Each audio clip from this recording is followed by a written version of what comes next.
Hello guys, तो कैसे हैं आप सभी। आज हम स्टार्ट करेंगे क्लास 9th है पॉलिटी एनसीईआरटी चैप्टर 2 पढ़ेंगे। आज हम चैप्टर 2 का नाम है संविधान निर्माण। ठीक है, तो संविधान से आप क्या समझते हैं। हमने 6th 7th 8th की एनसीईआरटी कंप्लीट कर ली है, उससे हम इतना तो आइडिया लगा ही है कि संविधान क्या है, क्योंकि हम इसके बारे में ऑलरेडी 8th क्लास में पढ़ चुके हैं। ठीक है, तो हमें संविधान के बारे में पता है क्या होता है संविधान, किसी भी देश को संविधान की आवश्यकता क्यों होती है। तो संविधान जो है वो किसी भी देश का सर्वोच्च कानून होता है जिसके अकॉर्डिंग कोई भी देश चलाया जाता है।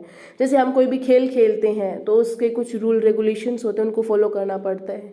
ठीक है, हम उनको तोड़ नहीं सकते। इसी तरह किसी भी देश को चलाने के लिए कुछ रूल रेगुलेशन होते हैं और उन रूल रेगुलेशंस की किताब को ही कॉन्स्टिट्यूशन यानी कि संविधान बोला जाता है।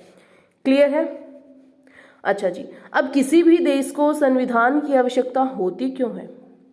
तो जो संविधान है वो लिखित नियमों की किताब है जिसे किसी देश में रहने वाले सभी लोग सामूहिक रूप से मानते हैं। संविधान सर्वोच्च कानून है जिससे किसी क्षेत्र में रहने वाले लोगों के बीच के आपसी संबंध तय होने के साथ साथ लोगों और सरकार के बीच के संबंध भी तय होते हैं। संविधान अनेक काम करता है, वो साथ रह रहे विभिन्न तरह के लोगों के बीच जरूरी भरोसा और सहयोग विकसित करता है। ये स्पष्ट करता है कि सरकार का गठन कैसे होगा, सरकार किसे फैसले लेने का अधिकार होगा, ये इन सब के बारे में हमें संविधान बताता है। ठीक है, सरकार के अधिकारों की सीमा तय करता है, हमें बताता है कि नागरिकों के क्या अधिकार हैं और एक अच्छे समाज के गठन के लिए लोगों की आकांक्षाओं को व्यक्त करता है। कौन? कॉन्स्टिट्यूशन। तो ये कॉन्स्टिट्यूशन इतने काम करता है कि भाई कॉन्स्टिट्यूशन हमें बताता है कि कोई भी सरकार कैसे बनाई जाएगी, कौन फैसले ले सकता है। ठीक है, सरकार का गठन कैसे होगा, हमारे पास कौन कौन से अधिकार हैं, सरकार की शक्तियां कहाँ पर सीमित है, इन सब के बारे में कॉन्स्टिट्यूशन हमें बताता है। तो हमारे लिए हमारे देश का संविधान बनाना क्या इजी था।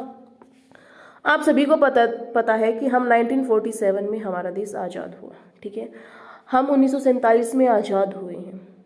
आज़ाद होते ही हमारा देश जो है वो टुकड़ों में बंटने के कगार पर था, भारत और पाकिस्तान में बंट गया था। ठीक है, देशी रियासतें थी, उनका भी विलय नहीं हुआ था। अंग्रेजों ने उनको छूट दे दी थी कि अगर आप चाहो तो भारत में और चाहो तो पाकिस्तान में मिल सकते हो, अदरवाइज आप स्वतंत्र भी रह सकते हैं। ठीक है, तो इस ऐसी सिचुएशन में हमारे लिए अपना एक कॉन्स्टिट्यूशन बनाना और आगे के भविष्य के लिए देश को एक सुचारू रूप से चलाना और एक अच्छा भविष्य बनाना देश का ही बहुत ही उस समय मुश्किल था। तो इन सब चीज़ों के बावजूद भी संविधान निर्माताओं ने एक अच्छा कॉन्स्टिट्यूशन हमारे देश के लिए बनाया। ठीक है, तो 1928 में मोतीलाल नेहरू और कांग्रेस के जो 8 अन्य नेता थे उन्होंने भारत का एक संविधान लिखा।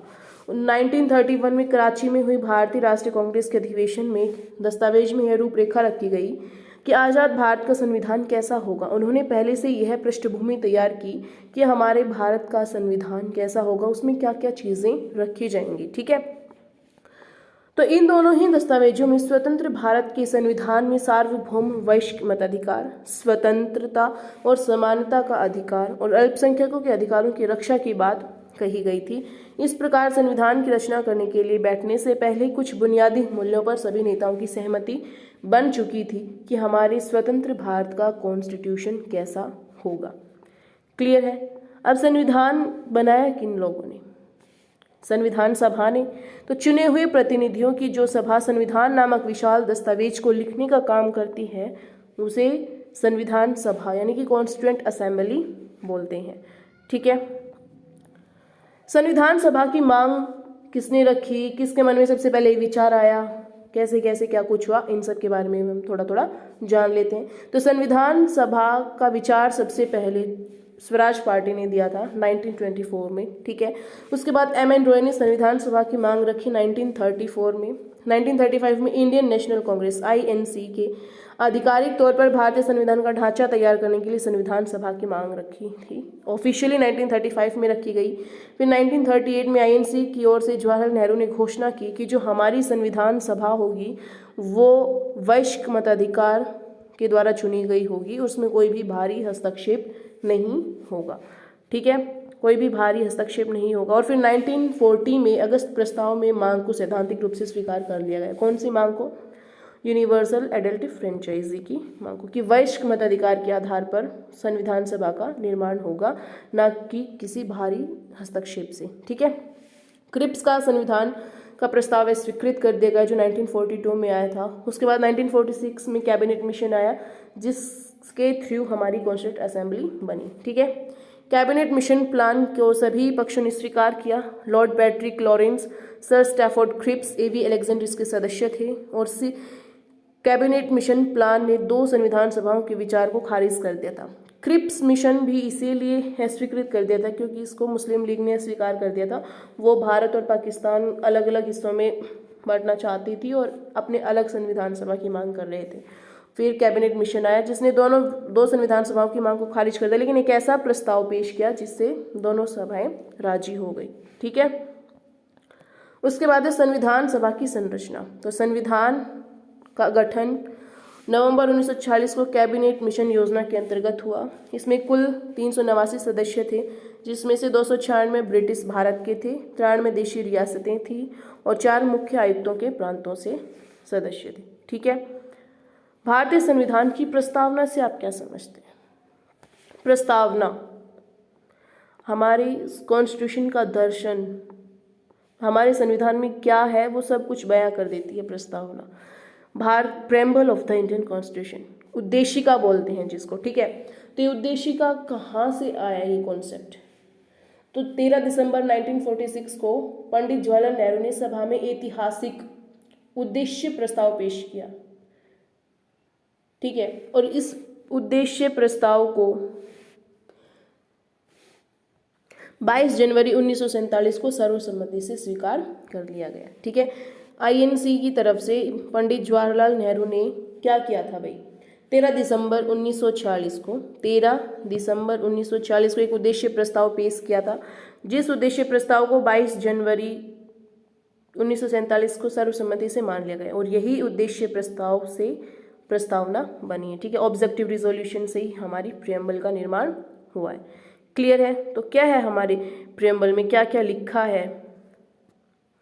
देखो, भारत का संविधान उद्देशिका, हम भारत के लोग भारत को एक संपूर्ण प्रभुत्व संपन्न समाजवादी पंथ निरपेक्ष लोकतंत्रात्मक गणराज्य बनाने के लिए तथा उसके समस्त नागरिकों को सामाजिक आर्थिक और राजनीतिक न्याय, विचार, अभिव्यक्ति, विश्वास, धर्म और उपासना की स्वतंत्रता, प्रतिष्ठा और अवसर की समता प्राप्त कराने के लिए तथा उन सब में व्यक्ति की गरिमा और राष्ट्र की एकता और अखंडता सुनिश्चित करने वाली बंधुता बढ़ाने के लिए दृढ़ संकल्प होकर अपनी संविधान सभा में आज तारीख 26 नवंबर 1949 ईस्वी को एतद द्वारा इस संविधान को अंगीकृत, अधिनियमित और आत्मार्पित करते हैं। तो अब हमारे प्रेम्बल में ये कुछ शब्द हैं जैसे कि हम भारत के लोग, प्रभुत्व संपन्न, समाजवादी, तो इन सब के क्या अर्थ हैं? हम भारत के लोग, भारत के संविधान के निर्माण और अधिनियम भारत के लोगों ने अपने प्रतिनिधियों के माध्यम से किए। तो हमने संविधान का निर्माण खुद किया है, राइट? तो हम भारत के लोग से यही पता चलता है कि हमारे संविधान के निर्माण में हमारा कंट्रीब्यूशन है, ना कि कोई भारी हस्तक्षेप है। ठीक है, माध्यम से किया है, न कि किसी राजा या भारी आदमी ने उन्हें दिया है, इसलिए हम भारत के लोग ये कंसिडर कर रहे हैं। ठीक है, उसके बाद है प्रभुत्व संपन्न, लोगों को अपने से जुड़े हर मामले में फैसला करने की सर्वोच्च अधिकार है। कोई भी भारी शक्ति भारत की सरकार को आदेश नहीं दे सकती है। भारत अपने देश के लिए अपने फैसले खुद लेगा। सॉवरेन कंट्री है इंडिया, ना कि कोई दूसरा देश भारत को बताएगा कि आप ये करो, ये मत करो। ठीक है, उसके बाद है समाजवादी। समाजवादी, समाज में संपदा सामूहिक रूप से पैदा होती है और समाज में उसका बंटवारा समानता के साथ होना चाहिए। सरकार जमीन और उद्योग धंधों की हकदारी से जुड़े कायदे कानून इस तरह बनाए कि सामाजिक आर्थिक असमानताएं कम हो। ये समाजवादी शब्द जो हमारे प्रेम्बल में ये दर्शाता है। ठीक है, उसके बाद आता है पंथ निरपेक्ष। पंथ निरपेक्ष का मतलब होता है सेक्युलर। क्लियर कि हमारे जो भारत है वो सेक्युलर कंट्री है, आप अपने धर्म को अपना सकते हैं, उसको फॉलो कर सकते हैं, आप उसके लिए पूर्णतः स्वतंत्र हैं। लेकिन कोई धर्म आधिकारिक नहीं है इंडिया के लिए। इंडिया का कोई ऑफिशियल रिलीजन नहीं है, इंडिया सभी धर्मों को मानती है, कोई प्रमुख धर्म नहीं है। क्लियर है? अच्छा जी, उसके बाद है गणराज्य। शासन का प्रमुख लोगों द्वारा चुना हुआ व्यक्ति होगा, न कि किसी वंश या खानदान द्वारा। मतलब जो राष्ट्रपति है उसको चुना जाता है, ना कि वो एक वंशानुगत प्रक्रिया द्वारा जैसे ब्रिटेन में है, ऐसा नहीं है। क्लियर है, इसलिए गणराज्य है।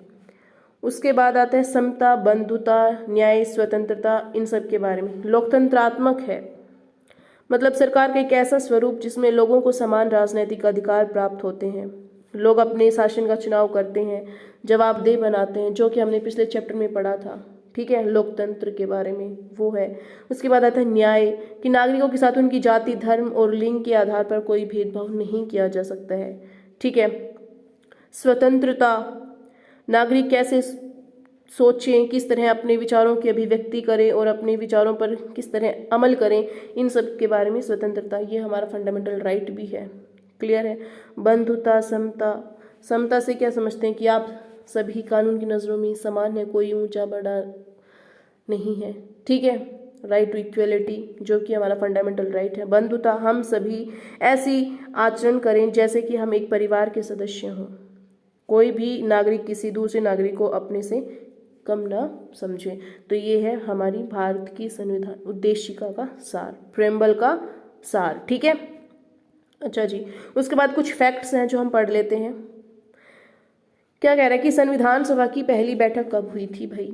संविधान सभा की पहली बैठक हुई थी 9 दिसंबर 1946 को, और जब पहली बैठक हुई थी तो उसको मुस्लिम लीग ने अस्वीकार कर दिया था कि हम इस बैठक का हिस्सा नहीं बनेंगे, क्योंकि हमें अपना एक अलग संविधान सभा चाहिए। तो फ्रांस की तरह सभा के सबसे वरिष्ठ सदस्य को डॉक्टर सच्चिदानंद सिन्हा को सभा का अस्थायी सदस्य चुना गया था। उसके बाद में डॉक्टर राजेंद्र प्रसाद संविधान सभा के स्थायी अध्यक्ष निर्वाचित हुए और डॉक्टर एच.सी. मुखर्जी तथा वी.टी. कृष्णमाचारी सभा के उपाध्यक्ष निर्वाचित हुए थे। मतलब कि संविधान सभा के 3 सदस्य थे, 3 अध्यक्ष थे, 1 अध्यक्ष और 2 उपाध्यक्ष थे। ठीक है। अच्छा जी, उसके बाद है कि संविधान के निर्माण में कुल समय कितना लगा था? 2 साल 11 महीने और 18 दिन का समय लगा था संविधान के निर्माण में। कुल 11 बैठकें हुई थी। संविधान निर्माताओं ने लगभग 60 देशों के संविधानों का अवलोकन किया और इसके प्रारूप पर 114 दिनों तक विचार हुआ। उसके बाद हमारा संविधान बनकर तैयार हुआ कि हमने 60 देशों के संविधानों का अवलोकन किया और देखा कि उन संविधानों से हम अपने देश में क्या अपना सकते हैं, क्या छोड़ सकते हैं, उनको कैसे मॉडिफाई करके हम अपने देश में लागू कर सकते हैं। संविधान निर्माण में कुल 64 लाख रुपए का खर्च आया था। 24 जनवरी 1950 को सभा की अंतिम बैठक हुई थी। सभा ने नई संसद बनने तक भारत की अंतरिम संसद के रूप में काम किया था। 26 जनवरी 1950 हमारा कॉन्स्टिट्यूशन बन के रेडी। क्लियर है। उसके बाद जो संविधान सभा थी उसका काम तो खत्म हो गया और हमारे यहाँ आम चुनाव कब हुए थे? 1951 से 52, राइट। तो जब तक आम चुनाव के बाद नई संसद नहीं बना ली गई तब तक जो संविधान सभा थी उसने अंतरिम संसद के रूप में कार्य किया था। क्लियर है? क्लियर हुआ? तो आज हमने इस चैप्टर में क्या पढ़ा कि संविधान का निर्माण कैसे हुआ, किसी भी देश के लिए संविधान क्यों आवश्यक है, संविधान क्या होता है, राइट, कब पहली बैठक हुई, कैसे क्या कुछ हुआ, प्रेम्बल का क्या मतलब है, इन सब के बारे में हमने इस चैप्टर में जाना। तो आई होप ये वीडियो आपको पसंद आई होगी और अगर वीडियो अच्छी लगी हो तो लाइक करें, शेयर करें और चैनल को सब्सक्राइब करें ताकि आने वाली हर वीडियो का नोटिफिकेशन आपको मिल सके। तो चलते मिलते हैं नेक्स्ट वीडियो में, तब तक के लिए बाय बाय, टेक केयर।